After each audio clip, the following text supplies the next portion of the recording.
আমি এমন একটি জায়গাতে এসে অবস্থান করছি। এটি হচ্ছে এনায়েতপুর চড়ক মেলার স্থান। এই জায়গাটি হচ্ছে এনায়েতপুর চড়ক মেলা অর্থাৎ বটতলার জায়গা। এটি হচ্ছে সিরাজগঞ্জ জেলা শহর হতে প্রায় ২৬ কিলোমিটার দূরে উল্লাপাড়া উপজেলার অন্তর্গত এনায়েতপুর গ্রামে এই এনায়েতপুর বটগাছ বা চড়ক মেলা অবস্থিত।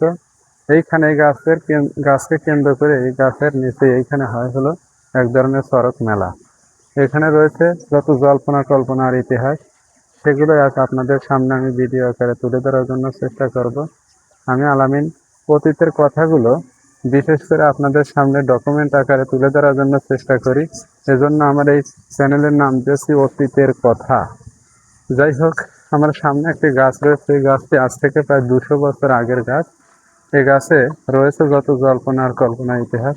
একটি গাছের উপরে প্রায় ৫ থেকে ৬টি গাছের শাখা প্রশাখা নিয়ে মানে পরগাছা হিসেবে গড়ে উঠেছে।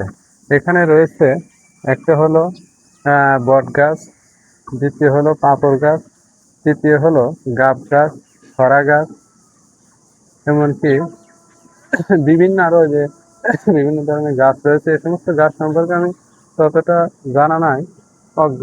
তবে আপনাদের সামনে তুলে ধরার জন্য চেষ্টা করছি। আজ থেকে প্রায় ২০০ বছর আগের পুরাতন গাছটি এখনো ঠিক যেন আগের মতো দাঁড়িয়ে রয়েছে। এক সময় হঠাৎ করে পড়ে গিয়েছিল, কেটে ফেলেছিল এর শাখা প্রশাখা বিভিন্ন ডালপালা।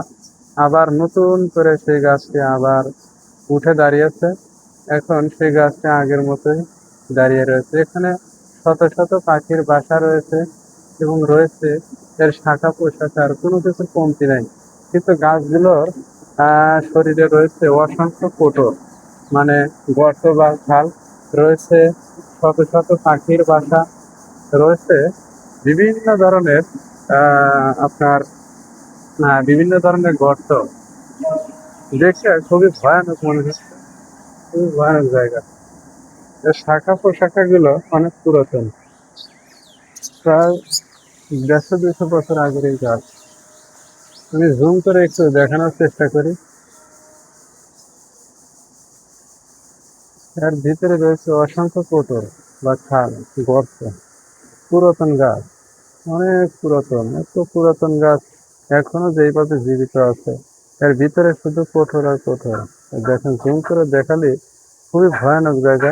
মনে হয় এখানে কোনো পুরাতন হয়তো দেওদত্ত রয়েছে, কিংবা রয়েছে হয়তো পুরাতন কোনো অজগর সাপ কিংবা বিভিন্ন ধরনের সাপ পোকা।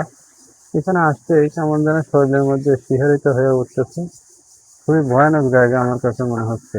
গাছটির পরিধি তো ব্যাপক, প্রায় ১ একর জায়গা, ১ শতাংশ,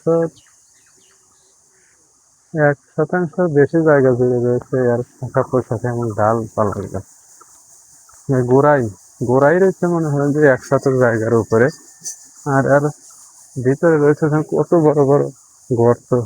আমি এই কোটরগুলো একটু জুম করে আপনাদের দেখানোর চেষ্টা করি। এটি অনেক পুরাতন, প্রায় ২০০ বছর আগের গাছ। গাছটি ঠিক এখনো দাঁড়িয়ে রয়েছে। এইখানে এই গাছটাকে কেন্দ্র করেই এখানে চড়ক মেলা হয়। চড়ক মেলা হয়তো বহুত পুরাতন থেকে। বিশাল গাছ, সুবিশাল গাছ।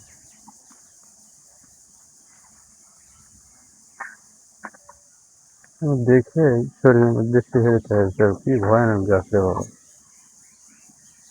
সকালে গুলো উড়ে উড়ে আসছে এই গাছে।